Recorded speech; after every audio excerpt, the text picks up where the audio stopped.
Hello friends, ಇವತ್ತು ನಾವು class 12th physics chapter number 1 ಆದ ಎಲೆಕ್ಟ್ರಿಕ್ ಚಾರ್ಜಸ್ ಆ್ಯಂಡ್ ಫೀಲ್ಡ್ಸ್ ಎಂಬ ಒಂದು ಚಾಪ್ಟರ್ನ ಸ್ಟಾರ್ಟ್ ಮಾಡೋಣ. ಓಕೆ, ಸೊ ಇಂಟ್ರಡಕ್ಷನಲ್ಲಿ ನೋಡೋಣ. ನೀವು ನಿಮ್ಮ ಜೀವನದಲ್ಲಿ ಸುಮಾರು ಎಕ್ಸ್ಪೀರಿಯೆನ್ಸಸ್ಸನ್ನು ಮಾಡಿರ್ತೀರ. ಫಸ್ಟ್ ಎಕ್ಸ್ಪೀರಿಯೆನ್ಸ್ ಹೇಳ್ಕೊಟ್ಟಿದ್ದಾರೆ. ಯಾವುದಂದ್ರೆ ಇದು ನೀವು ಸಿಂಥೆಟಿಕ್ ಕ್ಲೋತ್ಸ್ ಅಂದರೆ ನೈಲಾನ್ ಕ್ಲಾತ್ಸ್ ಆಗಿರ್ಬೋದು, ನೈಲಾನ್ ಬಟ್ಟೆಗಳಾಗಿರ್ಬೋದು, ಅಥವಾ ನಾರ್ಮಲ್ ಸ್ವೆಟರ್ಸ್ ಅಂದ್ಕೊಳ್ಳಿ. ಸ್ವೆಟರ್ಸನ್ನೇ ತೆಗೆದು ಹಾಕುವಾಗ ಒಂಥರ ಸ್ಪಾರ್ಕಲ್ ಅಥವಾ ಕ್ರ್ಯಾಕ್ಲಿಂಗ್ ಸೌಂಡ್ ಬರುತ್ತೆ, ಚಟಪಟ ಅಂತ ಸೌಂಡ್ ಬರುತ್ತಲ್ಲ, ಅದು ಯಾಕಾಯಿತು? ಮತ್ತು ನಾವು ಮಳೆ ಬರುವಾಗ ಲೈಟ್ನಿಂಗ್ಸ್ ಆಗುತ್ತೆ, ಮಿಂಚುಗಳು ಬರುತ್ತೆ, ಅದೇ ಯಾಕಾಗ್ತಾಯಿದೆ? ಇದಕ್ಕೆಲ್ಲ ಮೇನ್ ರೀಸನ್ ಏನಂದರೆ due to generation of static electricity. ಇವಾಗ ಸ್ಟ್ಯಾಟಿಕ್ ಎಲೆಕ್ಟ್ರಿಸಿಟಿ ಅಂದರೆ ಏನಪ್ಪ? ಸ್ಟ್ಯಾಟಿಕ್ ಎಲೆಕ್ಟ್ರಿಸಿಟಿ ಅಂದರೆ ಬೇಸಿಕಲಿ ಎಲೆಕ್ಟ್ರಾನ್ಸು ಅಂದರೆ ಬೇಸಿಕಲಿ ಚಾರ್ಜಸ್ಸು ರೆಸ್ಟಲ್ಲಿರುವಾಗ ಆಗುವಂಥ ಒಂದು ಫಿನಾಮಿನನ್ಸು. ಬೇಸಿಕಲಿ ಸ್ಟ್ಯಾಟಿಂಗ್ ಅಂದರೆ ರೆಸ್ಟ್, ಮತ್ತು ಎಲೆಕ್ಟ್ರಿಸಿಟಿ ಅಂದರೆ movement of electrons. So basically electrons ಒಂದು ಸ್ಟ್ಯಾಟಿಕ್ ಸ್ಟೇಟಲ್ಲಿರುವಾಗ ನಡೆಯುವಂಥ ಫಿನಾಮಿನನ್ಸು ಈ ಒಂದು ಎಕ್ಸ್ಪೀರಿಯನ್ಸಸ್ಸನ್ನೇ ನಿಮ್ಗೆ ಕೊಡುತ್ತೆ. ಲೈಟ್ನಿಂಗ್ ಆಗಿರ್ಬೋದು, sparking or crackling sound when you take out sweaters ಅಥವಾ ನೈಲಾನ್ ಬಟ್ಟೆಗಳನ್ನು ತೆಗೆಯುವಾಗ ಹಾಕುವಾಗ ಆ ಒಂದು ಎಕ್ಸ್ಪೀರಿಯನ್ಸಸ್ ಯಾಕೆ ಬರುತ್ತೆ ಅಂದರೆ ಸ್ಟ್ಯಾಟಿಕ್ ಎಲೆಕ್ಟ್ರಿಸಿಟಿಯಿಂದ. ಈ ಸ್ಟ್ಯಾಟಿಕ್ ಎಲೆಕ್ಟ್ರಿಸಿಟಿ ಬಗ್ಗೆನೇ ನಾವು ಈ ಒಂದು ಚಾಪ್ಟ್ರಲ್ಲಿ ಫುಲ್ಲು ತಿಳ್ಕೊತೀವಿ, ಆಯಿತಾ? ಬೇಸಿಕಲಿ ನಾವು ಎಲೆಕ್ಟ್ರೋಸ್ಟ್ಯಾಟಿಕ್ಸ್ ಬಗ್ಗೆ ತಿಳ್ಕೊತೀವಿ ಈ ಒಂದು ಚಾಪ್ಟ್ರಲ್ಲಿ. What is electrostatics?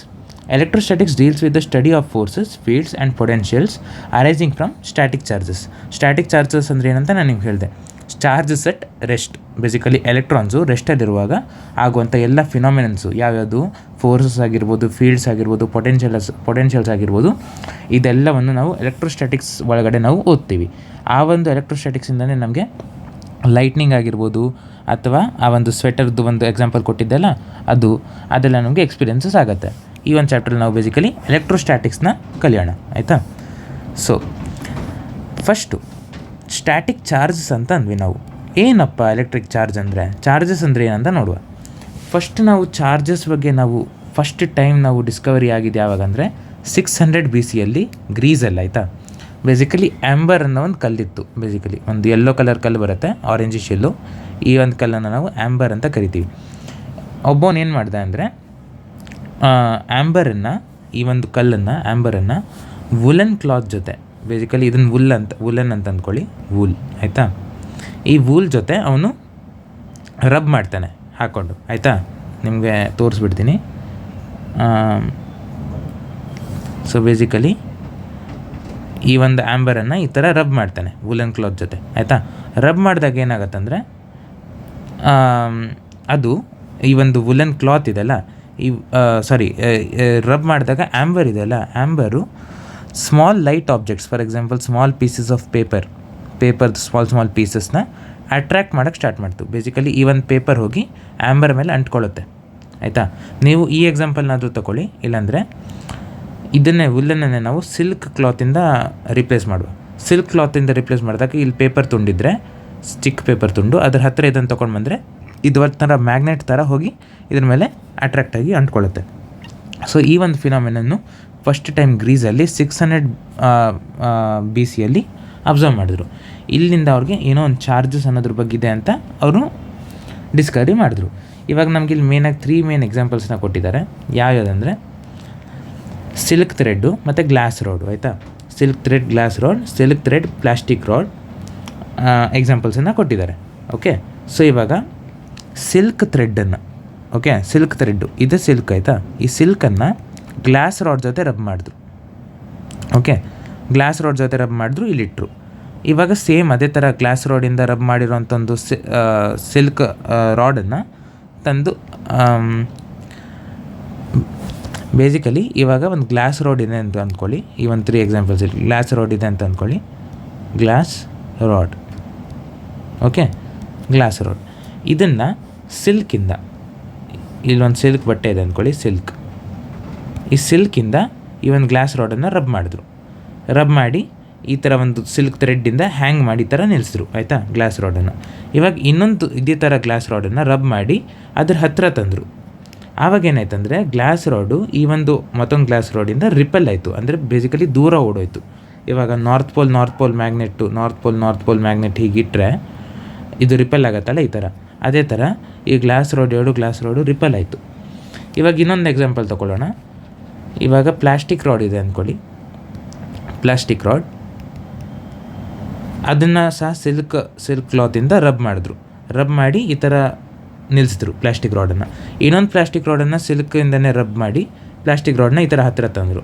ಆವಾಗಲೂ ಕೂಡ ಪ್ಲಾಸ್ಟಿಕ್ ರಾಡು ರಿಪಲ್ ಆಯಿತು. ಇಲ್ಲೂ ಕೂಡ ರಿಪಲ್ ಆಯಿತು, ರಿಪೆಲ್, ಇಲ್ಲೂ ಕೂಡ ರಿಪೆಲ್. ಇದು 2 ಕೇಸ್ ಆಯಿತು, 2ನೇ ಕೇಸ್ ಇದು ಆಯಿತಾ. ಇವಾಗ ಇನ್ನೊಂದು ಕೇಸ್ ತೊಗೊಳ್ಳೋಣ. ಗ್ಲಾಸ್ ರಾಡ್ ತೊಗೊಳ್ಳೋಣ. ಗ್ಲಾಸ್ ರಾಡ್ ಇದನ್ನು ಸಿಲ್ಕಿಂದ ರಬ್ ಮಾಡುವ ಫುಲ್ಲು ರಬ್ ಮಾಡಿ ಈ ಥರ ಹ್ಯಾಂಗ್ ಮಾಡಿ ನಿಲ್ಲಿಸುವ ಆಯಿತಾ. ಇವಾಗ ಗ್ಲಾಸ್ ರಾಡ್ ಆಯಿತು. ಇವಾಗ ಪ್ಲಾಸ್ಟಿಕ್ ರಾಡನ್ನ ತಗೊಂಡು ಸೇಮ್ ಮೆಥಡಲ್ಲಿ ಸಿಲ್ಕಿಂದ ರಬ್ ಮಾಡಿಸಾದ್ಮೇಲೆ ಈ ಒಂದು ಪ್ಲಾಸ್ಟಿಕ್ ರಾಡನ್ನ ಈ ಗ್ಲಾಸ್ ರಾಡ್ ಹತ್ರ ತಂದ್ವಿ ನಾವು. ಇವಾಗ ಏನಾಯ್ತು ಅಂದರೆ ಅಟ್ರ್ಯಾಕ್ಟ್ ಆಯಿತು. ಬೇಸಿಕಲಿ ಅಟ್ರ್ಯಾಕ್ಟ್, ಇವಾಗ ನಾರ್ತ್ ಪೋಲ್ ಮತ್ತು ಸೌತ್ ಪೋಲ್ ಅಟ್ರ್ಯಾಕ್ಟ್ ಆಗುತ್ತಾನೆ, ಆ ಥರ ಅಟ್ರ್ಯಾಕ್ಟ್ ಆಯಿತು. ಇವಾಗ ನಾವು ಇಲ್ಲಿ ಏನು ಅಬ್ಸರ್ವ್ ಮಾಡಿದ್ವಿ ಅಂದರೆ ಗ್ಲಾಸ್ ರಾಡನ್ನು ರಿಪೆಲ್ ಮಾಡ್ತು, ಪ್ಲಾಸ್ಟಿಕ್ ರಾಡನ್ನ ರಿಪೆಲ್ ಮಾಡ್ತು. ಅದೇ ಗ್ಲಾಸು ಮತ್ತು ಪ್ಲಾಸ್ಟಿಕ್ ಮಾತ್ರ ಅಟ್ರ್ಯಾಕ್ಟ್ ಆಯಿತು ಅಂತ ಅಬ್ಸರ್ವ್ ಮಾಡಿದ್ವಿ ನಾವು. ಓಕೆ, ಇಷ್ಟನ್ನು ನೀವು ತಲೆಯಲ್ಲಿ ಇಟ್ಕೊಂಡಿರಿ. ಇದ್ರ ಮುಂದೆ ನಾವು ಇದ್ರ ಬಗ್ಗೆ ಇನ್ನೂ ಡೀಪಾಗಿ ಡಿಸ್ಕಷನ್ ಮಾಡುವ. ಇಷ್ಟನ್ನು ಅವ್ರು ಅಬ್ಸರ್ವ್ ಮಾಡಿದ್ರು ಅಷ್ಟು ಹಿಂದೆ ಆಯಿತಾ. ಆ್ಯಂಬರು ಮತ್ತು ಈ ಗ್ಲಾಸ್ ರಾಡ್ ಪ್ಲಾಸ್ಟಿಕ್ ರಾಡ್ ಜೊತೆ ಎಲ್ಲ ಆಟ ಆಡ್ತಾಯಿದ್ರು ಮೊದಲು. ಓಕೆ, ಸೊ ಇದರಿಂದ ಅವ್ರಿಗೆ ಚಾರ್ಜಸ್ ಬಗ್ಗೆ ಏನೋ ಒಂದಿದೆ ಅಂತ ಗೊತ್ತಾಯಿತು. ಇವಾಗ ನಾವು ಬೇಸಿಕಲಿ ಈ ಒಂದು ಪ್ಲಾಸ್ಟಿಕ್ ರಾಡನ್ನು ಸಿಲ್ಕ್ ಜೊತೆ ರಬ್ ಮಾಡಿದ್ವಿ ತಾನೆ. ರಬ್ ಮಾಡಿದಾಗ ಅದನ್ನು ನಾವು ಎಲೆಕ್ಟ್ರಿಫೈ ಮಾಡಿದ್ವಿ ಅಂತ ಕರಿತೀವಿ ಫಿಸಿಕ್ಸ್ ಟರ್ಮ್ಸಲ್ಲಿ. ಎಲೆಕ್ಟ್ರಿಫೈಡ್ ದ ಪ್ಲಾಸ್ಟಿಕ್ ರಾಡ್ ಅಂತ ಕರಿತೀವಿ. ಈ ಒಂದು ಪ್ರಾಸೆಸ್ಸಿಗೆ ನಾವು ಎಲೆಕ್ಟ್ರಿಫಿಕೇಷನ್ ಅಂತ ಕರಿತೀವಿ. ಇದಷ್ಟೊಂದೇನು ಇಂಪಾರ್ಟೆಂಟ್ ಏನಲ್ಲ, ಸುಮ್ಮನೆ ಹೇಳ್ತಾ ಇದ್ದೀನಿ. ಈ ಒಂದು ಪ್ರಾಸೆಸ್ಸಿಗೆ ನಾವು ಎಲೆಕ್ಟ್ರಿಫಿಕೇಷನ್ ಅಂತ ಕರಿತೀವಿ. ಇವಾಗ ನಾವು 2 ಥಿಂಗ್ಸ್ನ ಅಬ್ಸರ್ವ್ ಮಾಡಿದ್ವಿ. There are 2 kinds of electrification. We find that like charges repel and unlike charges attract. Like charges ಅಂದರೆ ಯಾವುದಿಲ್ಲ, ಇವಾಗ ಗ್ಲಾಸ್ ಮತ್ತು ಗ್ಲಾಸು, ಪ್ಲಾಸ್ಟಿಕ್ ಮತ್ತು ಪ್ಲಾಸ್ಟಿಕ್ಕು. ಓಕೆ, ಇವೆರಡು ಕೂಡ ರಿಪೆಲ್ ಆಯಿತು, repel. And unlike charges attract each other ಅಂತ ನೋಡಿದ್ವಿ ನಾವು. ಇವಾಗ ಇಲ್ಲಿ ಅನ್ಲೈಕು, ಗ್ಲಾಸು ಮತ್ತು plastic unlike charges. So basically ಗ್ಲಾಸ್ನ ನಾವು ಸಿಲ್ಕ್ ಜೊತೆ ರಬ್ ಮಾಡಿದಾಗ ಪಾಸಿಟಿವ್ ಚಾರ್ಜ್ ಬಂತು ಇದ್ರ ಮೇಲೆ, ಪಾಸಿಟಿವ್ ಚಾರ್ಜ್, ಪಾಸಿಟಿವ್. ಇದು ಪ್ಲಾಸ್ಟಿಕ್ ರಾಡನ್ನ ನಾವು ಸಿಲ್ಕ್ ಜೊತೆ ರಬ್ ಮಾಡಿದಾಗ ಇದಕ್ಕೆ ನೆಗೆಟಿವ್ ಬಂತು, ನೆಗೆಟಿವ್ ಚಾರ್ಜ್. ಓಕೆ, ಇವಾಗ ನಾವು ಇವಾಗ ಗ್ಲಾಸ್ ನಮ್ಗೆ ಗೊತ್ತು ಪಾಸಿಟಿವ್ ಅಂತ, ಮತ್ತು ಪ್ಲಾಸ್ಟಿಕ್ ನಮ್ಗೆ ಗೊತ್ತು ನೆಗೆಟಿವ್ ಅಂತ. ಸೊ ಬೇಸಿಕಲಿ ಇಲ್ಲಿ ಪಾಸಿಟಿವ್ ರಿಪೆಲ್ ಆಯಿತು, ಇಲ್ಲಿ ನೆಗೆಟಿವ್ ರಿಪೆಲ್ ಆಯಿತು, ಇಲ್ಲಿ ಪಾಸಿಟಿವ್ ಅಟ್ರ್ಯಾಕ್ಟ್ ಆಯಿತು ಅಂತ ನೋಡಿದ್ವಿ ನಾವು. ಸೊ ಏನು ಅಬ್ಸರ್ವ್ ಮಾಡಿದ್ವಿ, like charges repel, unlike charges attract ಅಂತ ಅಬ್ಸರ್ವ್ ಮಾಡಿದ್ವಿ. This property which differentiates the 2 kinds of charges are called polarity of charges. ಇದಕ್ಕೆ ನಾವು ಪೊಲಾರಿಟಿ ಅಂತ ಕರಿತೀವಿ. ಒಂದಕ್ಕೆ ಪ್ಲಸ್ ಬಂತು, ಒಂದಕ್ಕೆ ಮೈನಸ್ ಬಂತಲ್ಲ, ಇದಕ್ಕೆ ನಾವು ಪೊಲಾರಿಟಿ ಅಂತ ಅಂತೀವಿ. ಓಕೆ, ಬೇಸಿಕಲಿ ಪೋಲ್ಸ್ ಥರ, ಮ್ಯಾಗ್ನೆಟಿಕ್ ಪೋಲ್ಸ್ ಥರ ಅಂತ ಅಂದ್ಕೊಂಡು. ಓಕೆ, ಇವಾಗ ನಾವು if an object possesses an electric charge it is said to be electrified ಆಯಿತಾ. ಒಂದು ಆಬ್ಜೆಕ್ಟಿಗೆ ನಾವು ಚಾರ್ಜ್ ಮಾಡಿಸ್ತೀವಿ ಅಂದರೆ, ಒಂದು ಆಬ್ಜೆಕ್ಟ್ ಫಾರ್ ಎಕ್ಸಾಂಪಲ್ ಇಲ್ಲಿ ಪ್ಲಾಸ್ಟಿಕ್ ರಾಡ್ ಇತ್ತಲ್ಲ, ಪ್ಲಾಸ್ಟಿಕ್ ರಾಡನ್ನು ನಾವು ನೆಗೆಟಿವ್ ಚಾರ್ಜ್ ಮಾಡಿಸ್ತೀವಿ, ನೆಗೆಟಿವ್. ಸೊ ನಾವು ಬೇಸಿಕಲಿ ಇದನ್ನು ಎಲೆಕ್ಟ್ರಿಫೈ ಮಾಡಿದ್ವಿ ಅಂತ ಅರ್ಥ. It is said to be electrified.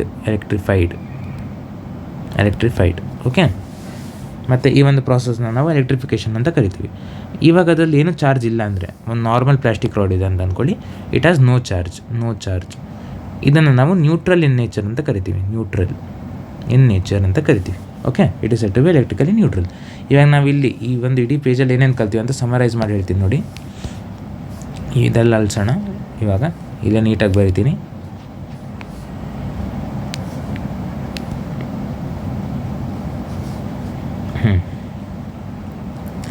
So ಒಂದು ಸಿಲ್ಕ್ ಕ್ಲಾತ್ ತೊಗೊಂಡ್ವಿ ನಾವು, ಬೇಸಿಕಲಿ ಸಿಲ್ಕ್ ಕ್ಲಾತ್. ಓಕೆ, ಇವಾಗ ಇಲ್ಲಿ ನಮ್ಮ ಹತ್ರ 2 types ಇದೆ, ಒಂದು ಗ್ಲಾಸು,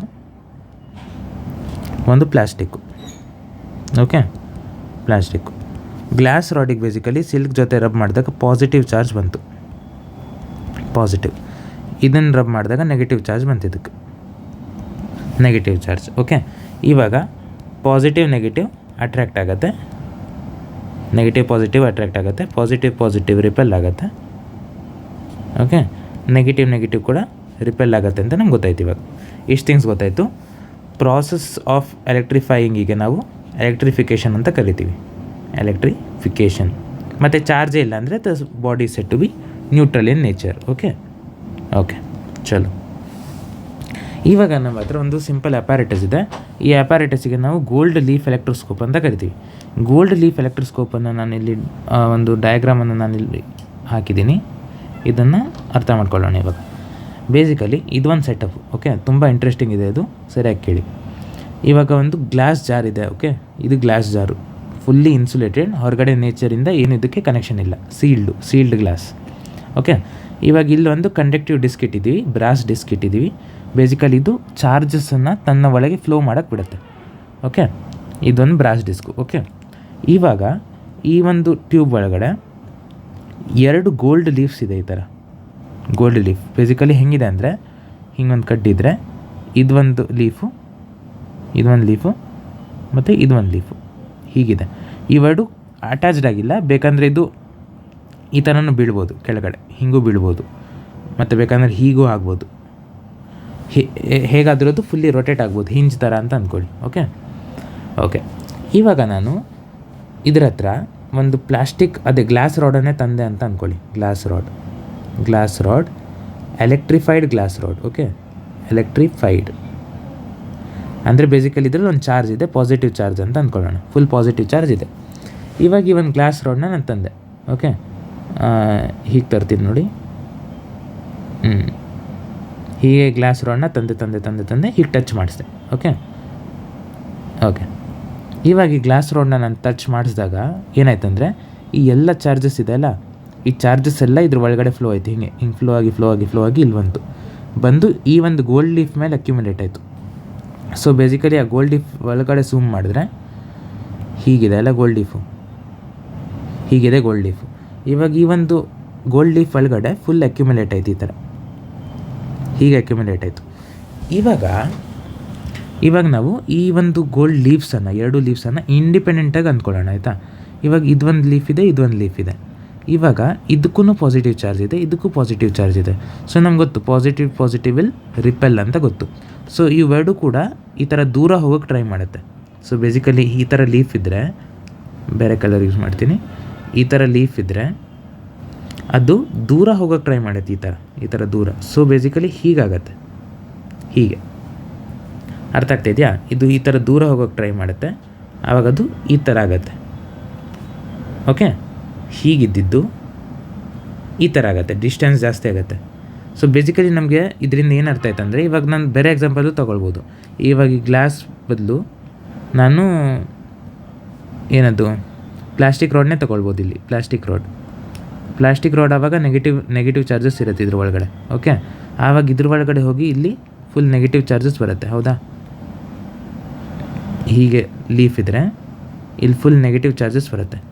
ಇವಾಗ ಇದು ಕೂಡ ನೆಗೆಟಿವ್ ರಿಪೆಲ್ ಆಗುತ್ತಲ್ಲ, ರಿಪೆಲ್ ಆದಾಗ ಇದು ಕೂಡ ಈ ಥರ ಸ್ಪ್ರೆಡ್ ಆಗುತ್ತೆ ಬೇಸಿಕಲಿ. ಓಕೆ, ಸೊ ನಮ್ಗೆ ಇದರಿಂದ ಏನು ಗೊತ್ತಾಯ್ತು ಅಂದರೆ, ಇವಾಗ ನಾನು ರ್ಯಾಂಡಮ್ ಆಗಿ ಯಾವುದಾದ್ರೂ ಒಂದು ಆಬ್ಜೆಕ್ಟ್ ತಂದೆ, ಆವಾಗ ಅದು ಇಲ್ಲೇನೂ ಚೇಂಜಸ್ ಆಗಿಲ್ಲ, ಇಲ್ಲೇನೋದು ಲೀವ್ಸ್ ಏನೂ ಸ್ಪ್ರೆಡ್ ಆಗಿಲ್ಲ, ಸಪ್ರೇಟ್ ಆಗಿಲ್ಲ, ಈ ಥರ ಫ್ಲ್ಯಾಪ್ ಎಲ್ಲ ಓಪನ್ ಆಗಿಲ್ಲ ಅಂದರೆ this is said to have no charge. Okay, ಇವಾಗ ಒಂದು ವೇಳೆ ನಾನೇನೋ ಅಂತಂದೆ, ಆವಾಗ ಇದು ಲೀವ್ಸು ಹೀಗಿದ್ದು ಈ ಥರ ನೆಟ್ಗಾಯಿತು ಅಂದರೆ ಸಪ್ರೇಟ್ ಆಯಿತು, ಫುಲ್ಲು ಸಪ್ರೇಟ್ ಆಯ್ತು ಅಂದರೆ this has to have some charge. ಯಾವ ಚಾರ್ಜ್ ಅಂತ ಗೊತ್ತಿಲ್ಲ, ಪಾಸಿಟಿವ್ ಇರ್ಬೋದು ಆರ್ ನೆಗೆಟಿವ್ ಇರ್ಬೋದು, but we know that this object has some charge, it has been electrified. ಇದ್ರ ಒಳಗಡೆ ಚಾರ್ಜ್ ಇದೆ ಅಂತ ನಮ್ಗೆ ಗೊತ್ತಾಗುತ್ತೆ, just because it has separated, ಈ ಥರ ಫ್ಲ್ಯಾಪ್ಸ್ ಓಪನ್ ಆಯಿತು ಅಂತ. ಓಕೆ, ಇದರಲ್ಲಿ ಬೇಸಿಕಲಿ ಯಾವ ಫಿನಾಮಿನನ್ ಯೂಸ್ ಆಗ್ತಾಯಿದೆ, ಈ ಒಂದು ಫಿನಾಮಿನನ್ ರಿಪೆಲ್ಲಿಂಗ್ ಫಿನಾಮಿನನ್. ಓಕೆ, ಸೊ ಇದು ಗೋಲ್ಡ್ ಲೀಫ್ ಎಲೆಕ್ಟ್ರೋಸ್ಕೋಪ್ ಬಗ್ಗೆ. ಲೆಟ್ ಮಿ ಝೂಮ್ ಔಟ್ ನಾವು. ಸೊ ಅದನ್ನೇ ಕೊಟ್ಟಿದ್ದಾರೆ ಇಲ್ಲಿ ಪೂರ್ತಿ, ನಾನು ಸಿಂಪಲಾಗಿ ಎಕ್ಸ್ಪ್ಲೇನ್ ಮಾಡಿದ್ದೀನಿ. ಓಕೆ, ಇವಾಗ ಕಂಡಕ್ಟರ್ಸ್ ಮತ್ತು ಇನ್ಸುಲೇಟರ್ಸ್ ಅಂದರೆ ಏನಂತ ತಿಳ್ಕೊಳ್ಳೋಣ. ಓಕೆ, ಇದೆಲ್ಲ ನಿಮ್ಗೆ ಆಲ್ರೆಡಿ ಗೊತ್ತು. ಕಂಡಕ್ಟರ್ ಅಂದರೆ ಏನು ಮಾಡುತ್ತೆ, ಸಿಂಪಲ್ ಟರ್ಮ್ಸಲ್ಲಿ it conducts electricity, basically allows electric current to pass through it.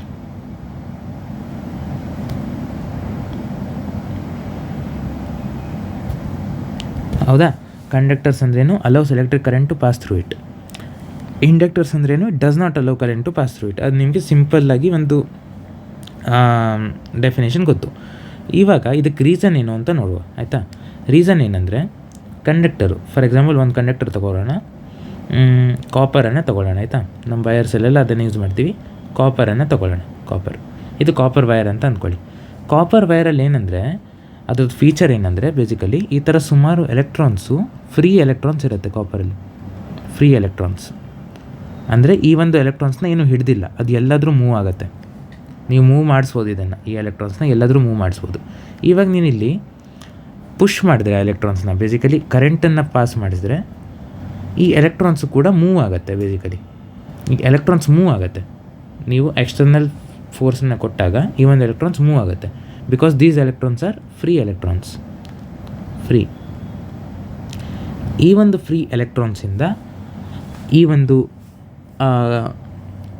Electric current ಏನಿದೆ ಅದು ಪಾಸ್ ಆಗುತ್ತೆ, ಫ್ಲೋ ಆಗುತ್ತೆ.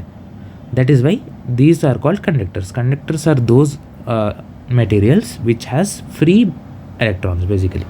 ಅರ್ಥ ಆಯ್ತಾ? ಅಂದರೆ these electrons R not bounded. ಈ ಎಲೆಕ್ಟ್ರಾನ್ಸ್ನ ಏನು ಹಿಡಿದೇ ಇಟ್ಟಿಲ್ಲ, ಅದು ಒಂದು ಫೋರ್ಸಿಂದ ಆರಾಮಾಗಿ ಫ್ಲೋ ಆಗುತ್ತೆ. So this is why conductors conduct electricity basically. ಇದನ್ನು ಇನ್ನೂ ಡೀಟೇಲ್ಡಾಗಿ ಕಲಿಯೋಣ ಕರೆಂಟ್ ಎಲೆಕ್ಟ್ರಿಸಿಟಿ ಚಾಪ್ಟ್ರಲ್ಲಿ. ಬೇಸಿಕಲಿ ನೀವು ಇವಾಗ ಇಷ್ಟೇ ತಿಳ್ಕೊಳ್ಳಿ, ಕಂಡಕ್ಟರ್ಸ್ ಹ್ಯಾವ್ ಫ್ರೀ ಎಲೆಕ್ಟ್ರಾನ್ಸ್. ಇದೆ main free electrons. Okay, so ಇದಕ್ಕೆ ಎಕ್ಸಾಂಪಲ್ಸ್ ಎಲ್ಲ ಗೊತ್ತು ನಿಮಗೆ. ನಮ್ಮ ಬಾಡಿನೂ ಕೂಡ ಒಂದು ಕಂಡಕ್ಟರೇ. ಅವರ್ ಬಾಡಿ ಈಸ್ ಆಲ್ಸೋ ಒಂದು conductor. Okay, it is also conductor, ಇದು ನೆನ್ಪಿಟ್ಕೊಳ್ಳಿ. ಸೊ ಮೆಟಲ್ಸು, ಹ್ಯೂಮನ್ಸು, ಅನಿಮಲ್ಸು ಎಲ್ಲ ಕಂಡಕ್ಟರ್ಸ್. ಇನ್ಸುಲೇಟರ್ಸ್ ಅಂದರೆ ಏನಂದರೆ it does not conduct electricity basically. So ಯಾಕೆ ಕಂಡಕ್ಟ್ ಮಾಡೋಕ್ಕಾಗಲ್ಲ? ಯಾಕಂದರೆ ಅದರಲ್ಲಿ ಫ್ರೀ ಎಲೆಕ್ಟ್ರಾನ್ಸ್ ಕಮ್ಮಿ ಇದೆ, ಲೆಸ್ ಫ್ರೀ ಎಲೆಕ್ಟ್ರಾನ್ಸ್ ಮತ್ತು ಹೈ ರೆಸಿಸ್ಟೆನ್ಸ್ ಇದೆ. ಇವಾಗ ಕರೆಂಟ್ ಹೀಗೆ ಹೋಗ್ತಾಯಿದ್ರೆ ಕರೆಂಟನ್ನು ಅಪೋಸ್ ಮಾಡೋ ಒಂದು ಫೋರ್ಸ್ ಇದೆ ಅಲ್ಲ, ಅಪೋಸಿಂಗ್ ಟೆಂಡೆನ್ಸಿ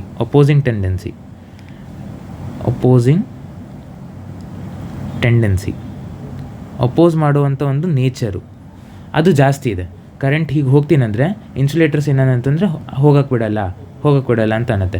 ಈ ಒಂದು ಹೋಗಕ್ಕೆ ಬಿಡಲ್ಲ ಅನ್ನೋದಕ್ಕೆ ನಾವು ರೆಸಿಸ್ಟೆನ್ಸ್ ಅಂತ ಕರಿತೀವಿ. ಓಕೆ, ಸೊ ರೆಸಿಸ್ಟೆನ್ಸ್ ಜಾಸ್ತಿ ಇದೆ ಯಾವುದರಲ್ಲಿ? ಇನ್ಸುಲೇಟರ್ಸಲ್ಲಿ. ಅದಕ್ಕೆ ಕರೆಂಟು ಫ್ಲೋ ಆಗಲ್ಲ ಇನ್ಸುಲೇಟರ್ಸಲ್ಲಿ. ಓಕೆ, ಸೊ ಅದೇ ಕೊಟ್ಟಿದ್ದಾರೆ, ಆಫರ್ಸ್ ಹೈ ರೆಸಿಸ್ಟೆನ್ಸ್ ಅಂತ ಕೊಟ್ಟಿದ್ದಾರೆ ನೋಡಿ. Okay, they are called insulators.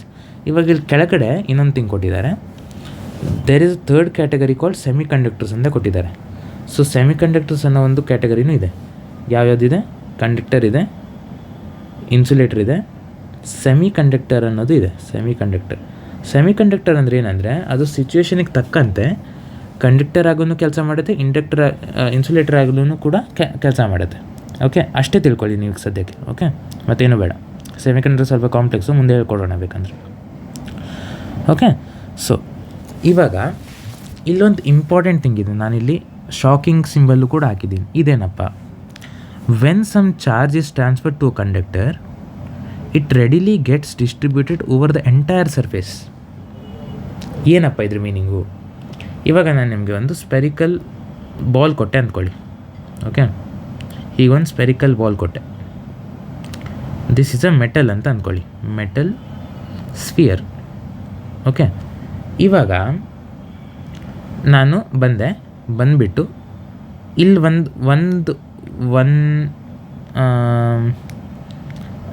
ಒಂದು 10 ಎಲೆಕ್ಟ್ರಾನ್ಸ್ ಇಟ್ಟೆ ಅಂದ್ಕೊಳ್ಳಿ. 10 ಎಲೆಕ್ಟ್ರಾನ್ಸ್ ಈ ಒಂದು ಪೊಸಿಷನಲ್ಲಿ 10 ಎಲೆಕ್ಟ್ರಾನ್ಸ್ ಇಟ್ಟೆ ಅಂತ ಅಂದ್ಕೊಳ್ಳಿ. ಓಕೆ, ಕಂಡಕ್ಟರ್ಸಲ್ಲಿ ಏನಾಗುತ್ತೆ ಅಂದರೆ ಈ 10 ಎಲೆಕ್ಟ್ರಾನ್ಸ್ ಈ ಪೊಸಿಷನಲ್ಲಿ ಇಟ್ಟರೆ ಅಲ್ಲೇ ಇರಲ್ಲ, ಪಟ್ಟಂತ ಎಲ್ಲ ಕಡೆ ಈಕ್ವಲಿ ಡಿಸ್ಟ್ರಿಬ್ಯೂಟ್ ಆಗುತ್ತೆ. ಅಂದರೆ 1 ಎಲೆಕ್ಟ್ರಾನ್ ಇಲ್ಲಿ, 1 ಎಲೆಕ್ಟ್ರಾನ್ ಇಲ್ಲಿ, 1 ಎಲೆಕ್ಟ್ರಾನ್ ಇಲ್ಲಿ, 1 ಎಲೆಕ್ಟ್ರಾನ್ ಇಲ್ಲಿ, ಇಲ್ಲಿ 1 2 3 4 5 6 7 8 9 10 ಈ ಥರ ಈವನ್ನಾಗಿ ಯೂನಿಫಾರ್ಮ್ ಡಿಸ್ಟ್ರಿಬ್ಯೂಷನ್ ಆಗುತ್ತೆ. ಯೂನಿಫಾರ್ಮ್ಲಿ ಡಿಸ್ಟ್ರಿಬ್ಯೂಟ್ ಆಗುತ್ತೆ ಕಂಡಕ್ಟರ್ಸಲ್ಲಿ. ಇವಾಗ ಇದೇ ಪ್ಲಾಸ್ಟಿಕ್ ಸ್ಫಿಯರ್ ಆಗಿದ್ದರೆ, ಇನ್ಸುಲೇಟರ್ ಆಗಿದ್ದರೆ 10 ಎಲೆಕ್ಟ್ರಾನ್ಸ್ ಇಲ್ಲಿಟ್ಟಿದ್ರೆ, ಈ ಪೊಸಿಷನ್ ಇಟ್ಟಿದ್ರೆ ಇಲ್ಲೇ ಇರೋದು, ಮತ್ತು ಇಲ್ಲೆಲ್ಲೂ ಹೋಗೋದೇ ಇಲ್ಲ. ಅರ್ಥ ಆಯ್ತಾ? This is the difference main difference between conductor and insulator ಅದೇ ಕೊಟ್ಟಿದ್ದಾರೆ ನೋಡಿ. In contrast if some charges put on an insulator it stays at the same place ಅಂತ ಕೊಟ್ಟಿದ್ದಾರೆ. ಇದು ಯಾಕೆ ಈ ಥರ ಆಗುತ್ತೆ ಅಂತ ಇವಾಗ ನನಗೆ ಹೇಳೋಕ್ಕಾಗಲ್ಲ. ಮುಂದೆ ನಾವು ಎಲೆಕ್ಟ್ರಿಕ್ ಫೀಲ್ಡ್ ಬಗ್ಗೆ ತಿಳ್ಕೊತೀವಿ, ಆವಾಗ ನಿಮಗೆ ಫುಲ್ ಅರ್ಥ ಮಾಡಿಸ್ತೀನಿ ನಾನು ಇದ್ರ ಬಗ್ಗೆ. ಸೊ ಸದ್ಯಕ್ಕೆ ನೀವು ಇಷ್ಟೇ ಅಂದ್ಕೊಳ್ಳಿ, conductors have free electrons, insulators don't have free electrons. It offers high resistance. Okay, high resistance ಕೊಡುತ್ತೆ. ಮತ್ತು ಕಂಡಕ್ಟರಲ್ಲಿ ನೀವು ಒಂದು ಕಡೆ ಚಾರ್ಜ್ ಹಾಕಿದ್ರೆ ಎಲ್ಲ ಕಡೆಯೂ ಈವನ್ನಾಗಿ ಡಿಸ್ಟ್ರಿಬ್ಯೂಷನ್ ಆಗುತ್ತೆ. ಇನ್ಸುಲೇಟ್ರಲ್ಲಿ ಒಂದೇ ಕಡೆ ಇಟ್ಟರೆ ಅಲ್ಲೇ ಇರುತ್ತೆ ಚಾರ್ಜ್, ಡಿಸ್ಟ್ರಿಬ್ಯೂಷನ್ ಆಗಲ್ಲ ಈವನ್ ಆಗಿ. ಓಕೆ, ಎಷ್ಟಂತ ತಿಳ್ಕೊಳ್ಳಿ ಸದ್ಯಕ್ಕೆ. ಇವಾಗ ಇಲ್ಲಿ ಗೋಲ್ಡ್ ಲೀಫ್ ಎಲೆಕ್ಟ್ರೋಸ್ಕೋಪ್ ಮತ್ತೆ ಕೊಟ್ಟಿದ್ದಾರೆ ನೋಡಿ. ಹಿಂಗೆ ಇಟ್ಟಾಗ ಇಲ್ಲಿ ಚಾರ್ಜ್ ಬಂದು ಹಿಂಗೆ ಫ್ಲೋ ಆಗುತ್ತೆ, ಅವಾಗ ಇದು ರಿಪೆಲ್ ಆಗುತ್ತೆ. ಈ ಡಯಾಗ್ರಾಮ್ನ ನೀವು ಬೇಕಂದರೆ ನೋಡ್ಕೊಳ್ಬೋದು. ಓಕೆ, ಇಲ್ಲಿ the charges on metal leak through our body. Basically ಇಲ್ಲಿ ಮತ್ತೊಂದು ಅಡಿಷ್ನಲ್ ಥಿಂಗ್ ಏನಂದರೆ, ಇವಾಗ ಗೋಲ್ಡ್ ಲೀಫ್ ಎಲೆಕ್ಟ್ರೋಸ್ಕೋಪಲ್ಲಿ ನಾನು ಇಲ್ಲಿ 2 ಎಕ್ಸಾಂಪಲ್ ಕೊಟ್ಟೆ ಇಲ್ಲಿ, ಹೌದಾ. ಇಲ್ಲಿ ಒಂದು ಪ್ಲಾಸ್ಟಿಕ್ ರಾಡ್ ತಂದಿಲ್ಲಿಟ್ಟೆ, ಮತ್ತೊಂದು ಗ್ಲಾಸ್ ರಾಡ್ ತಂದಿಲ್ಲಿಟ್ಟೆ. ಇವಾಗ ನಾನು ಒಂದು ಕಾಪರ್ ರಾಡ್ ಇದೆ ಅಂದ್ಕೊಳ್ಳಿ. ಕಾಪರ್ ರಾಡಲ್ಲಿ ನಾನು ಒಂದು ಪಾಸಿಟಿವ್ ಚಾರ್ಜ್ನ ಮಾಡಿಬಿಟ್ಟು ತರ್ತಾಯಿದ್ದೀನಿ ಅಂತ ಅಂದ್ಕೊಳ್ಳಿ. ಈ ಥರ ಕೈ ಹಿಡಿದು ಈ ಥರ ಪಾಸಿಟಿವ್ ಚಾರ್ಜ್ ಇರೋ ಕಾಪರ್ ರಾಡ್ನ ತಂದಿಲ್ಲಿ ಇಟ್ಟೆ ಅಂತ ಅಂದ್ಕೊಳ್ಳಿ. ಆವಾಗ ಏನಾಗುತ್ತೆ ಗೋಲ್ಡ್ ಲೀಫ್ ಎಲೆಕ್ಟ್ರೋಸ್ಕೋಪಿಗೆ? ಕರೆಕ್ಟ್, ನೀವೇನು ಹೇಳ್ತಾ ಇದ್ದೀರಾ ಅಂದರೆ, ಆಬ್ವಿಯಸ್ಲಿ ಕಾಪರ್ ರಾಡಲ್ಲಿ ಚಾರ್ಜ್ ಇದೆ, ಅದಕ್ಕೆ ಇದು ಈ ಥರ ಸ್ಪ್ರೆಡ್ ಆಗುತ್ತೆ, ಸೆಪರೇಟ್ ಆಗುತ್ತೆ. ಸೊ ಇಟ್ ಹ್ಯಾಸ್ ಚಾರ್ಜ್ ಅಂತ ಹೇಳಿದ್ರಿ. This is 100% wrong. Okay, so ಏನಪ್ಪ ಮಿಸ್ಟೇಕ್ ಆಗ್ತಾಯಿದೆ? ಕಾಪರ್ ರಾಡಲ್ಲಿ ಕೂಡ ಚಾರ್ಜ್ ಇದೆ, ಆದರೆ ಇಲ್ಲಿ ಗೋಲ್ಡ್ ಲೀಫ್ ಮೇಲೆ ಇಟ್ವಿ, ಆದರೆ ಅದು ಸಪ್ರೇಟ್ ಆಗಿಲ್ಲ, ಹೀಗೆ ಇದೆ. ಯಾಕೆ ಹಾಗೆ ಇದೆ ಅಂದರೆ, ನಾನು ಒಂದು ಮೇನ್ ಥಿಂಗ್ ಹೇಳಿದೆ, ಇಲ್ಲಿ ಕೈ ಹಿಡ್ಕೊಂಡು ತೊಗೊಂಡು ಬರ್ತಾಯಿದ್ದೀನಿ ಅಂತ ಅಂದೆ, ಹೌದಾ. ಕೈ ಹಿಡ್ಕೊಂಡು ತೊಗೊಂಡು ಬರ್ತಾಯಿದ್ದೀನಿ. ನಾನಿವಾಗ ಜಸ್ಟ್ ಏನಂದೆ, ಹ್ಯೂಮನ್ಸ್ ಆರ್ ಆಲ್ಸೋ ಕಂಡಕ್ಟರ್ಸ್ ಅಂತ ಅಂದಿದ್ದೆ, ಹೌದಾ. ಇವಾಗ ಮೆಟಲ್ಲು ಕೂಡ ಕಂಡಕ್ಟರು, ಹ್ಯೂಮನ್ ಕೂಡ conductor. Electrons can pass through the conductors, right. ಆವಾಗ ಏನಾಗುತ್ತೆ, ಈ ಗೋಲ್ಡ್ ಲೀಫಿಗೆ ಹೋಗೋ ಬದಲು ಫಸ್ಟು ನಮ್ಮ ಬಾಡಿ ಥ್ರೂನೇ ಹೋಗಿಬಿಡುತ್ತೆ ಕಂಡಕ್ಟರ್ಸು. ಬಾಡಿ ಥ್ರೂನೇ ಹೋಗಿ ಭೂಮಿ ಒಳಗಡೆ ವ್ಯಾನಿಷ್ ಆಗಿಬಿಡುತ್ತೆ ಎಲ್ಲ ಎಲೆಕ್ಟ್ರಾನ್ಸು. ಸೊ ನೀನು ಯಾವಾಗ ಇದನ್ನು ನೀನು ಗೋಲ್ಡ್ ಲೀಫ್ ಎಲೆಕ್ಟ್ರೋಸ್ಕೋಪಿಗೆ ಅಟ್ಯಾಚ್ ಮಾಡ್ತೀಯಾ, ಅಷ್ಟೊಂದು ಹಂಗೆ ಚಾರ್ಜೇ ಇರಲ್ಲ ಅದರಲ್ಲಿ, ಎಲ್ಲ ನಿನ್ನ ಬಾಡಿ ಥ್ರೂ ಕೆಳಗಡೆ ಹೋಗಿಬಿಡುತ್ತೆ. ಅದೇ ಹೇಳ್ತಾ ಇರೋದಿಲ್ಲ ಅವರು. The charges on metal leak through our body to the ground as both are conductors of electricity. Metal ಕೂಡ ಕಂಡಕ್ಟರೇ, ನಾವು ಕೂಡ ಕಂಡಕ್ಟರೇ. ಸೊ ನಮ್ಮ ಥ್ರೂ ಅದು ಎಲೆಕ್ಟ್ರಾನ್ಸ್ ಎಲ್ಲ ಚಾರ್ಜಸ್ ಎಲ್ಲ ಲೀಕ್ ಆಗಿಬಿಡುತ್ತೆ. ಸೊ ನಾವು ಯಾವಾಗ ಇದು ಎಲೆಕ್ಟ್ರೋಸ್ಕೋಪ್ ಮೇಲೆ ಹಾಕ್ತೀವಿ ಅದು ಚೇಂಜಸ್ಸೇ ಆಗಲ್ಲ. ಆದರೆ ನಾವು ವುಡನ್ ಅಥವಾ ಪ್ಲಾಸ್ಟಿಕ್ ಏನಾದರೂ ಯೂಸ್ ಮಾಡಿದ್ರೆ ಅದು ಪ್ರಾಪರಾಗಿ ತೋರಿಸುತ್ತೆ ಎಲೆಕ್ಟ್ರೋಸ್ಕೋಪಲ್ಲಿ, ಯಾಕಂದರೆ ಅದು ಇನ್ಸುಲೇಟರ್, ವುಡನ್ ಮತ್ತು ಪ್ಲಾಸ್ಟಿಕ್. ಓಕೆ, ಸೊ ಇಷ್ಟು ನಾವು ತಿಳ್ಕೊಂಡಿವಿ. ಇವಾಗ ನಾವು ಬೇಸಿಕ್ ಪ್ರಾಪರ್ಟೀಸ್ ಆಫ್ ಚಾರ್ಜನ್ನು ನೋಡುವ. ಮೇಯ್ನಾಗಿ 3 ಮೇನ್ ಪ್ರಾಪರ್ಟೀಸ್ ಆಫ್ ಚಾರ್ಜಸ್ ಇದೆ, 3 ಮೇನ್ ಪ್ರಾಪರ್ಟೀಸ್. ಓಕೆ, ಇಲ್ಲಿ ಏನು ಕೊಟ್ಟಿದ್ದಾರೆ, if the sizes of charged bodies are very small as compared to the distance between them we treat them as point charges. ಇದೊಂದು important thing. ಅಂದರೆ ಇದು ಡೈರೆಕ್ಟಾಗಿ ಏನು ಕೇಳೋದು ಆಬ್ವಿಯಸ್ಲಿ, ಆದರೆ ನೀವು ತಲೆಯಲ್ಲಿ ಇಟ್ಕೊಳ್ಳಿ. ಇವಾಗ ನಾವು ಮುಂದೆ ಫಿಸಿಕ್ಸಲ್ಲೆಲ್ಲಾದರೂ ಪಾಯಿಂಟ್ ಚಾರ್ಜ್ ಅಂತ ಅಂದರೆ ಏನಂತ, ಪಾಯಿಂಟ್ ಚಾರ್ಜ್ ಅಂದರೆ ಏನು? ಸೊ ಇವಾಗ ಒಂದು ಸ್ಪಿಯರ್ ಇದೆ ಅಂತ ಅಂದ್ಕೊಳ್ಳಿ. ಒಂದು ಸ್ಪಿಯರು ಆಫ್ ರೇಡಿಯಸ್ 1 ಮಿಲಿಮೀಟರ್ದು ಒಂದು ಸ್ಪಿಯರ್ ಇದೆ. ಇವಾಗ ಇದರಿಂದ 100 ಕಿಲೋಮೀಟರ್ ಡಿಸ್ಟೆನ್ಸಲ್ಲಿ ಇನ್ನೊಂದು ಸ್ಪಿಯರ್ ಇದೆ, 1 ಮಿಲಿಮೀಟರ್ದು ಇನ್ನೊಂದು ಸ್ಪಿಯರ್ ಇದೆ, ರೇಡಿಯಸ್. ಓಕೆ, ಇವಾಗ ಈ 1 ಮಿಲಿಮೀಟರು ಈ 100 ಕಿಲೋಮೀಟರ್ ಮುಂದೆ ಏನಾದರೂ ಅದಕ್ಕೆ ವ್ಯಾಲ್ಯೂ ಇದೆಯಾ? ತುಂಬ ಚಿಕ್ಕದಲ್ಲ, ಇದು very small with respect to the distance between them, very small. ಆವಾಗ ನಾವು ಇದನ್ನು ಪಾಯಿಂಟ್ ಚಾರ್ಜ್ ಆಗಿ ಕನ್ಸಿಡರ್ ಮಾಡ್ತೀವಿ. ಒಂದು ಸ್ಪಿಯರಾಗಿ ಅಂದ್ಕೊಳ್ಳಲ್ಲ, ಇದನ್ನು ಡೈರೆಕ್ಟ್ ಒಂದು ಪಾಯಿಂಟ್, ಈ ಥರ ಒಂದು ಪಾಯಿಂಟ್ ಆಫ್ ಚಾರ್ಜ್, ಏನಾದರೂ ಒಂದು ಪ್ಲಸ್ ಕ್ಯೂ ಅಂತ ಅಂದ್ಕೊಳ್ಳೋಣ. ಇದು ಒಂದು point of charge Q. Okay, of charge Q1, of charge Q2, ಒಂದು point. Instead of a sphere we consider it as a point. ಇದಕ್ಕೆ ನಾವು ಪಾಯಿಂಟ್ ಚಾರ್ಜ್ ಅಂತ ಕರಿತೀವಿ, ಆಯಿತಾ. ಇಷ್ಟು ತಲೆಯಲ್ಲಿ ಇಟ್ಕೊಳ್ಳಿ, ಇದೇನು ಯೂಸ್ ಇಲ್ಲ, ಅದು ತಲೆಯಲ್ಲಿ ಇಟ್ಕೊಳ್ಳಿ. ಇವಾಗ ನಾವು ಫಸ್ಟ್ ಪ್ರಾಪರ್ಟಿ ನೋಡೋಣ, which is additivity of charges. ಇದು ತುಂಬ ಸಿಂಪಲ್. ಇವಾಗ ನಾನೊಂದು ರೂಮ್ ಮಾಡಿದ್ದೇನೆ ಅಂದ್ಕೊಳ್ಳಿ, ಒಂದು ರೂಮ್. ಈ ರೂಮ್ ಒಳಗಡೆ ಇವಾಗ 1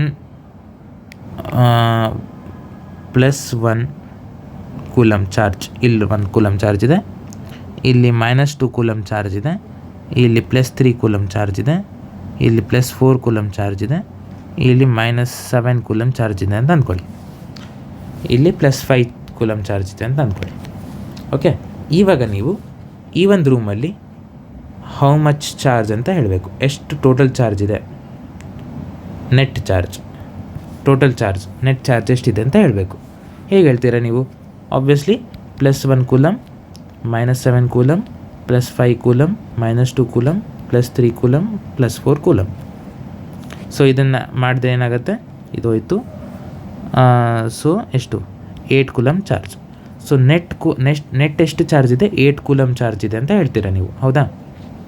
ಇದನ್ನು ನೀವು ನಾರ್ಮಲಾಗಿ ಹೀಗೂ ಹೇಳ್ಬೋದು. ಇವಾಗ 40 kg ಹುಡುಗನ 40 kg ವೇಟ್ ಇರೋ ಒಂದು ಹುಡುಗ ಇದ್ದಾನೆ, 50 kg ವೇಟ್ ಇರೋ ಒಂದು ಹುಡುಗ ಇದ್ದಾನೆ, 30 kg ವೇಟ್ ಇರೋ ಒಂದು ಹುಡುಗ ಇದ್ದಾನೆ. ಸೊ ಟೋಟಲ್ ರೂಮ್ದು ವೇಟ್ ಎಷ್ಟು ಹುಡುಗರದ್ದು ಲೆಕ್ಕದಲ್ಲಿ? 40 + 30 + 50, ಹೌದಾ? So 120. So 120 kg is the net weight. So ಇದೇ ಸೇಮ್ ಥಿಂಗು ಚಾರ್ಜಸಲ್ಲೂ ನಡೆಯುತ್ತೆ. ಇವಾಗ ಒಂದು ರೂಮಲ್ಲಿ Q1, Q2, Q3 ಹೀಗೆ ಹೋಗ್ತಾ QN ತನಕ ಇಷ್ಟು ಚಾರ್ಜಸ್ ಇದೆ ಅಂತ ಅಂದ್ಕೊಂಡ್ರೆ Q net basically Q total ಎಷ್ಟಾಗುತ್ತೆ ಅಂದರೆ Q1 + Q2 + Q3 and so on till QN. ಎಲ್ಲ ಚಾರ್ಜಸ್ನ ಆ್ಯಡ್ ಮಾಡಿದ್ರೆ ಟೋಟಲ್ ಚಾರ್ಜ್ ಎಷ್ಟಿದೆ ಅಂತ ಹೇಳುತ್ತೆ. ಇದು ಕಾಮನ್ ಸೆನ್ಸು. ಸೊ ಇದೇ first property of charges, which is additivity. Charges are additive in nature. ಇದೇ basically if a system contains n charges Q1, Q2, Q3 so on, then the total charge will be Q1 + Q2 + Q3 till Qn. Okay, ಇನ್ನೊಂದು ಇಲ್ಲಿ important thing ಕೊಟ್ಟಿದ್ದಾರೆ, charge is a scalar quantity. Okay, charge is scalar quantity. Charge ಇದು ಬರಿತೀನಿ ಇಲ್ಲಿ, scalar quantity. Charge is a scalar quantity. Okay, it has magnitude ಇದೆ, ಇದರಲ್ಲಿ magnitude ಇದೆ, direction ಇಲ್ಲ. Charge north 1 coulomb charge in north direction ಏನಾದರೂ meaning ಇದೆ ಅಲ್ಲಿ? ಇಲ್ಲ. ಸೊ ಡೈರೆಕ್ಷನ್ ಇಲ್ಲ, ಅದರಲ್ಲಿ ಬರೀ ಮ್ಯಾಗ್ನಿಟ್ಯೂಡ್ ಇದೆ, ಸಿಮಿಲರ್ ಟು ಮಾಸ್ ಥರನೇ. ಓಕೆ, ಇಷ್ಟು ನೆನ್ಪಿಟ್ಕೊಳ್ಳಿ. ಇವಾಗ ಚಾರ್ಜ್ ಇಸ್ ಕನ್ಸರ್ವ್ಡ್ ಅಂದ್ರೇನು? ಫಾರ್ ಎಕ್ಸಾಂಪಲ್, ಈಗ ಮಾಸ್ ಕನ್ಸರ್ವೇಷನ್ ಬಗ್ಗೆ ಗೊತ್ತು ನಿಮಗೆ. Mass conservation of law of conservation of mass ಗೊತ್ತು ನಿಮಗೆ. Mass can either be created nor be destroyed. ಇವಾಗ ಚಾರ್ಜ್ ಕನ್ಸರ್ವೇಷನ್ ಅಂದರೆ ಏನಂದರೆ, ಒಂದು ಸಿಸ್ಟಮ್ ಇದೆ ಅಂದ್ಕೊಳ್ಳಿ, ಒಂದು ರೂಮ್ ಥರ. ಸಿಸ್ಟಮ್ ಅಂದರೆ ರೂಮು. ಆ ರೂಮ್ ಒಳಗಡೆ ಒಂದು ಇಷ್ಟು ಚಾರ್ಜ್ ಇದೆ ಅಂತ ಅಂದ್ಕೊಳ್ಳಿ, ಒಂದು 100 ಕೂಲಮ್ ಚಾರ್ಜ್ ಇದೆ ಅಂತ ಅಂದ್ಕೊಳ್ಳಿ. ಓಕೆ, ಇವಾಗ ನೀನು ಈ ರೂಮಲ್ಲಿ ಏನೇ ಮಾಡು, ಇವಾಗ ಒಂದು ಏನೋ ಬಂದು ಮಾಡಿದೆ ಅಂದರೆ, ಫಾರ್ ಎಕ್ಸಾಂಪಲ್ ಫುಲ್ ರೂಮ್ನ ಶೇಕ್ ಮಾಡಿದೆ ಆಯಿತಾ, ಏನಾದರೂ ಮಾಡಿದೆ, do anything to this room ಆಯಿತಾ. ಏನಾದರೂ ಮಾಡಾದಮೇಲೆ, ಸುಮಾರು ಪ್ರಾಸೆಸ್ ಮಾಡಾದ್ಮೇಲೂ ಇದರಲ್ಲಿ ಟೋಟಲ್ ಚಾರ್ಜ್ 100 ಕೂಲಮೇ ಇರುತ್ತೆ. Okay, unless you add any charge from outside. ನೀನು ಹೊರಗಿಂದ ಏನು ಚಾರ್ಜು ಆ್ಯಡ್ ಮಾಡಿಲ್ಲ, ತೆಗ್ದಿಲ್ಲ, ಒಟ್ಟಾರೆ ನೀನು ಈ ರೂಮಲ್ಲಿ ಏನಾದರೂ ಮಾಡ್ಕೊ, ಟೋಟಲ್ ಈ ರೂಮಲ್ಲಿರೋ ಚಾರ್ಜು 100 ಕೂಲಮೇ ಇರುತ್ತೆ. ಸೊ ಸ್ಟಾರ್ಟಿಂಗಲ್ಲಿ ಎಷ್ಟು ಚಾರ್ಜ್ ಇದೆ ಅಷ್ಟೇ ಚಾರ್ಜು ಆ ಸಿಸ್ಟಮಲ್ಲಿ ಎಂಡ್ ತನಕನೂ ಇರುತ್ತೆ. ಫಾರ್ ಎಕ್ಸಾಂಪಲ್, ಇವಾಗ ಒಂದು ಸಿಸ್ಟಮ್ ಇದೆ, ಇಲ್ಲಿ 1 ಕೂಲಮ್ ಚಾರ್ಜ್ ಇದೆ, ಇಲ್ಲಿ 3 ಕೂಲಮ್ ಚಾರ್ಜ್ ಇದೆ ಅಂತ ಅಂದ್ಕೊಳ್ಳಿ. ಇವಾಗ ನೀವು ಈ ರೂಮಲ್ಲಿ ಏನೇನೋ ಪ್ರಾಸೆಸಸ್ ಮಾಡಿದೆ. ಇವಾಗ ಟೋಟಲ್ ಚಾರ್ಜ್ ಎಷ್ಟಿದೆ? 4 ಕೂಲಮ್ ಇದೆ, ಹೌದಾ? ಇವಾಗ ಇಲ್ಲಿ ಏನೇನೋ ಪ್ರಾಸೆಸಸ್ ಮಾಡಿದೆ ನೀನು. ಪ್ರಾಸೆಸಸ್ ಮಾಡಾದಮೇಲೆ ಇದು ಈ ಥರ ಆಯಿತು, 2 ಕೂಲಮ್ ಆಯಿತು, ಇದು ಕೂಡ 2 ಕೂಲಮ್ ಆಯಿತು. ಇವಾಗ ಇದರ ಟೋಟಲ್ ಎಷ್ಟಿದೆ? 4 ಕೂಲಮ್. ಸ್ಟಾರ್ಟಿಂಗಲ್ಲೂ 4 ಕೂಲಮ್ ಆಯಿತು ಟೋಟಲ್ಲು, ಎಂಡಿಂಗಲ್ಲೂ 4 ಕೂಲಮೇ ಇದೆ. ಇವಾಗ ಇದು ಚೇಂಜ್ ಆಗ್ಬೋದು, 1 ಕೂಲಮ್ 3 ಕೂಲಮಿಂದ 2 ಕೂಲಮ್ ಆಗ್ಬೋದು. ಆದರೆ ಟೋಟಲ್ 4 ಕೂಲಮೇ ಇರುತ್ತೆ ಸ್ಟಾರ್ಟಿಂಗ್ ಮತ್ತು ಎಂಡಲ್ಲಿ. ಇದೇ ನಿಮ್ಮದು charge conservation. Okay, so within an isolated system, basically ಆ room isolated system containing many charge bodies, due to interaction among the bodies charges may get redistribute ಆಗ್ಬೋದು, 1 3 2 2 ಆಗ್ಬೋದು. ಆದರೆ the total charge of the isolated system is always conserved. Total charge always same ಇರುತ್ತೆ. Okay, ಇದೊಂದು ಚೆನ್ನಾಗಿರೋ thing ಇದೆ. It is not possible to create or destroy net charge by an isolated system. Okay, net charge ಅಂದ್ರೇನು? Total charge basically. ಆ 4 coulomb ಇತ್ತಲ್ಲ total charge, ಅದನ್ನು ನಾವು create and destroy ಮಾಡೋಕ್ಕಾಗಲ್ಲ. ಆದರೆ ಚಾರ್ಜ್ ಕ್ಯಾರಿಯರ್ಸ್ ಬೇಸಿಕಲಿ ಆ ಒಂದು ರೂಮಲ್ಲಿ 3 ಮತ್ತು 1 ಇತ್ತಲ್ಲ, ಇದು ಚಾರ್ಜ್ ಕ್ಯಾರಿಯರ್ಸು. ಇದನ್ನು ನಾವು ಕ್ರಿಯೇಟ್ ಡಿಸ್ಟ್ರಾಯ್ ಮಾಡ್ಬೋದು. ಇದನ್ನು ನಾನು ಕ್ರಿಯೇಟ್ ಡಿಸ್ಟ್ರಾಯ್ ಮಾಡಿ 2 ಮಾಡಿದೆ, ಇದನ್ನು ಮಾಡ್ಬೋದು. ಆದರೆ ಟೋಟಲ್ ನೆಟ್ ಚಾರ್ಜನ್ನು ಕ್ರಿಯೇಟ್ ಡಿಸ್ಟ್ರಾಯ್ ಮಾಡೋಕ್ಕಾಗಲ್ಲ ಅಂತ ಕೊಟ್ಟಿದ್ದಾರೆ ಇಲ್ಲಿ. ಓಕೆ, ಇಲ್ಲಿ ನೋಡಿ, sometimes nature creates charge particles. ಇವಾಗ ಇಡೀ ನಮ್ಮ ಒಂದು ವರ್ಲ್ಡ್ ಇದೆ ಅಂದ್ಕೊಳ್ಳಿ, ಒಂದು ವರ್ಲ್ಡ್ ನಮ್ಮ ಅರ್ತ್ ಇದೆ ಅಲ್ಲ, ಅರ್ತ್ ಈಸ್ ನ್ಯೂಟ್ರಲ್ ಆಗಿದೆ ಅರ್ತು. ಓಕೆ, ಇವಾಗ ಈ ಅರ್ತು ನ್ಯೂಟ್ರಲ್ ಆಗಿದೆ. ಇವಾಗ ಒಂದು ಅರ್ತ್ ಬೇಡ ಬಿಡಿ, ಒಂದು ಆ್ಯಟಮ್ ಇದೆ ಅಂತ ಅಂದ್ಕೊಳ್ಳಿ. ಈ ಆ್ಯಟಮು ಎಲೆಕ್ಟ್ರಿಕಲಿ ನ್ಯೂಟ್ರಲ್ ಇನ್ ನೇಚರ್ ಇರುತ್ತೆ. ಆದರೆ ಏನಾದರೂ ಮಾಡಿ ನೇಚರು ಇದನ್ನು ಬ್ರೇಕ್ ಮಾಡಿ ಒಂದು ಪ್ರೋಟಾನ್ ಒಂದು ಎಲೆಕ್ಟ್ರಾನ್ ಆಗಿ ಮಾಡ್ತು. ಸೊ ಆಬ್ವಿಯಸ್ಲಿ ಇಲ್ಲಿ ಚಾರ್ಜಸ್ ಕ್ರಿಯೇಟ್ ಆಯಿತು. ಆದರೆ ಟೋಟಲ್ ಚಾರ್ಜ್ 0ನೇ ಇದೆ ಅಲ್ಲ, ಇಲ್ಲೂ ಕೂಡ 0 ಇತ್ತು. ಇಲ್ಲಿ +1, ಇಲ್ಲಿ -1, +1 -1 0. ಸೊ ಎಂಡು ಮತ್ತು ಸ್ಟಾರ್ಟಲ್ಲಿ ಟೋಟಲ್ ಚಾರ್ಜ್ 0ನೇ ಇದೆ. ಆದರೆ ಇಲ್ಲಿ ಚಾರ್ಜ್ ಕ್ಯಾರಿಯರ್ಸ್ ಕ್ರಿಯೇಟ್ ಆಯಿತು. ಬೇಸಿಕಲಿ ಚಾರ್ಜ್ ಕ್ಯಾರಿಯರ್ಸ್ ಕ್ರಿಯೇಟ್ ಆಗ್ಬೋದು, ಆದರೆ ನೆಟ್ ಚಾರ್ಜ್ ಮಾತ್ರ 0ನೇ ಸೇಮೇ ಇರುತ್ತೆ ಸ್ಟಾರ್ಟಿಂಗ್ ಮತ್ತು ಎಂಡಲ್ಲಿ. Okay, the total charge is 0 before and after the creation, ಅದೇ ಕೊಟ್ಟಿದ್ದಾರೆ ಇಲ್ಲಿ. ಓಕೆ, ಇವಾಗ quantisation of charge, last property ಇದು ಕ್ವಾಂಟೈಸೇಷನ್ ಆಫ್ ಚಾರ್ಜ್. ಈ ಒಂದು ಪ್ರಾಪರ್ಟಿ ತುಂಬ ಸಿಂಪಲ್ಲು. ಕ್ವಾಂಟೈಸೇಷನ್ ಆಫ್ ಚಾರ್ಜ್ ಅಂದರೆ ಬೇಸಿಕಲಿ ಏನಂದರೆ, ನೀನು ಭೂಮಿಯಲ್ಲಿ ಎನಿ ಚಾರ್ಜ್ ತಗೋ, ಯಾವುದಾದ್ರೂ ಏನಾದರೂ ಒಂದು ಚಾರ್ಜ್ ತಗೋ, that will live in the form NE. ಇಷ್ಟೇ ನಿಮ್ಮ ಕ್ವಾಂಟೈಸೇಷನ್ ಆಫ್ ಚಾರ್ಜ್. ಇವಾಗ N ಅಂದರೆ ಏನಂತ ಆಮೇಲೆ ನೋಡುವ, E ಅಂದರೆ ಏನಂತ ಫಸ್ಟ್ ನೋಡುವ, ಆಯಿತಾ? What is E? Electron. E ಅಂದರೆ ಎಲೆಕ್ಟ್ರಾನ್. ಇಲ್ಲಿ ಸ್ಪೆಸಿಫಿಕ್ಕಾಗಿ ನೋಡಬೇಕಂದ್ರೆ ಎಲೆಕ್ಟ್ರಾನಲ್ಲಿರುವಂಥ charge, basically charge in 1 electron, ಇದನ್ನು ನಾನು E ಅಂತ ಕರಿತೀನಿ. Okay, so charge in 1 electron, ಇದು ವ್ಯಾಲ್ಯೂ ಎಷ್ಟಂದರೆ 1.6 × 10⁻⁻19 ಕೂಲಮ್. ಇದನ್ನು ನೆನಪಿಟ್ಕೊಳ್ಬೇಕು ನೀವು, ಇದನ್ನು ನೆನಪಿಟ್ಕೊಳ್ಳೇಬೇಕು. Very important. ಇಲ್ಲೂ ಸಹ ಕೊಟ್ಟಿದ್ದಾರೆ ಈ ವ್ಯಾಲ್ಯೂ 1.60292, ಇದೆಲ್ಲ ಬೇಡ, 1.6 ಸಾಕು. 1.6 × 10⁻⁻19 ಕೂಲಮ್, ಇದು ಒಂದು ವ್ಯಾಲ್ಯೂ. ಇವಾಗ ನೀನು ನೇಚರಲ್ಲಿ ಯಾವುದಾದ್ರೂ ಒಂದು ಚಾರ್ಜ್ ತಗೋ. ಫಾರ್ ಎಕ್ಸಾಂಪಲ್, ಇವಾಗ ಒಂದು ರಾಡ್ ಇದೆ, ಈ ಒಂದು ಗ್ಲಾಸ್ ರಾಡಲ್ಲಿ ಎಷ್ಟೊಂದು ಚಾರ್ಜ್ ಇದೆ, ಆ ಚಾರ್ಜನ್ನು Q ಅಂತ ಅನ್ನೋಣ. ಓಕೆನಾ?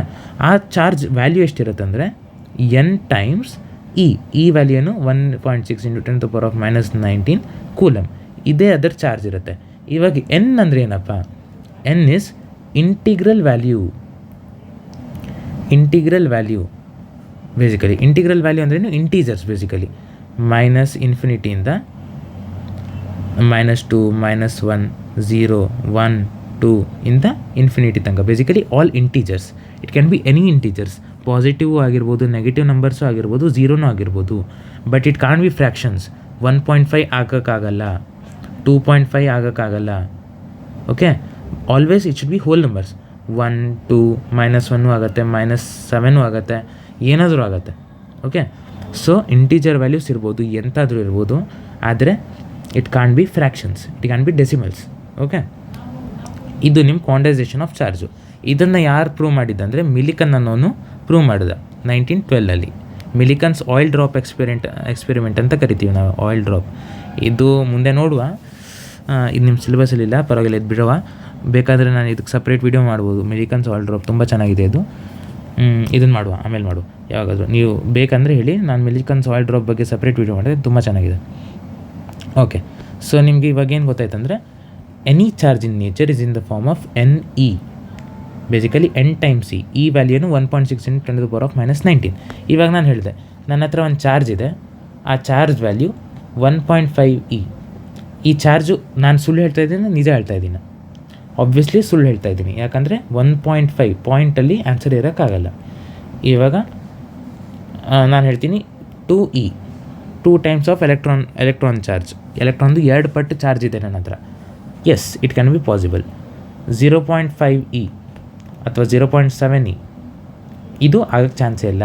It should be either positive or it should be a proper number, integers. So ಇವಾಗ ನಾನು -3E ಇದು ಆಗತ್ತೆ. ನೆಗೆಟಿವ್ ಇಂಟೀಜರ್ಸು ಆಗ್ಬೋದು. It can be integers can be negative, right? So ಇದು ಕೂಡ ಆಗ್ಬೋದು. So this is quantization of charge. Okay, ಅದೇ ಕೊಟ್ಟಿದ್ದಾರೆ ಇಲ್ಲಿ. The basic unit of charge is the charge of the proton or electron. ಇವಾಗ electron charge ಏನಾಗುತ್ತೆ? -e ಆಗುತ್ತೆ, basically ನೆಗೆಟಿವಲ್ಲಿ ಬರುತ್ತೆ. ಓಕೆ, ಈದ ವ್ಯಾಲ್ಯೂ ಹೌದು ಅದೇ, ಆದರೆ ಎಲೆಕ್ಟ್ರಾನ್ದು ಚಾರ್ಜು -e ಅಂತ ಕರಿತೀವಿ. Electrons generally negative in nature ಅಲ್ಲ. ಪ್ರೋಟಾನ್ದು ಚಾರ್ಜು ಪಾಸಿಟಿವ್, +e.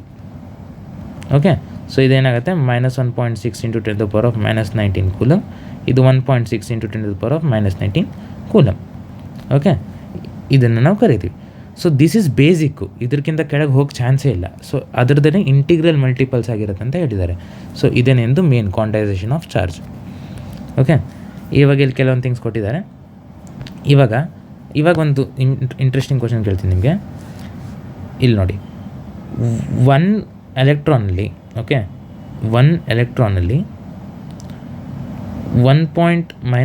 ಮೈನಸ್ಸು ಇಲ್ಲಾಂದರೆ 1 ಪ್ರೋಟಾನ್ ಅನ್ನುವ ಈದ್ ವ್ಯಾಲ್ಯೂ 1.6 × 10⁻⁻19 ಕೂಲಮ್ ಆಗಿದ್ದರೆ 1 ಕೂಲಮ್ ಆಫ್ ಚಾರ್ಜಲ್ಲಿ ಎಷ್ಟು ಎಲೆಕ್ಟ್ರಾನ್ಸ್ ಕಮ್ಮಿ ಇರುತ್ತೆ? ಇದು ನಿಮ್ಮ ಕ್ವಶನ್ನು. ಆವಾಗ ನೀವೇನು ಮಾಡ್ತೀರಾ? 1 / 1.6 × 10⁻⁻19 electrons. This is the answer. ಇದಕ್ಕೆ ಅಪ್ರಾಕ್ಸ್ ಎಷ್ಟು ಬರುತ್ತೆ ಅಂದರೆ, ಒಂದು ನಿಮಿಷ ಕ್ಯಾಲ್ಕುಲೇಟ್ ಮಾಡಿ ನೋಡ್ತೀನಿ. 1 / 1.6